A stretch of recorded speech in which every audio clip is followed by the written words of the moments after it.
அதிமுகவினர் தாவேக்கவில் இணைவது குதிரை பேரம் அல்ல என்று காங்கிரஸ் மாநிலங்களவை உறுப்பினர் பிரவீன் சக்கரவர்த்தி தெரிவித்துள்ளார்.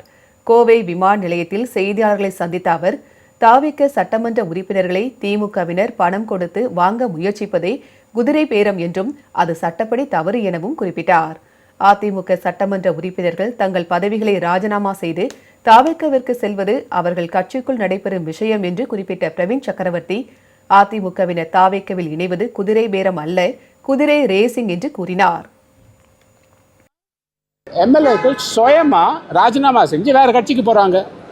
அதான் இது ஹார்ஸ் ரேசிங், அது ஹார்ஸ் ட்ரேடிங்.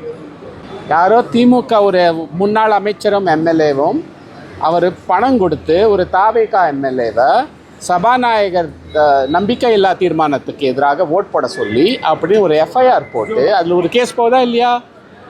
அது காசு கொடுத்து வாங்கிறது, அதுதான் குதிரை பேரம்.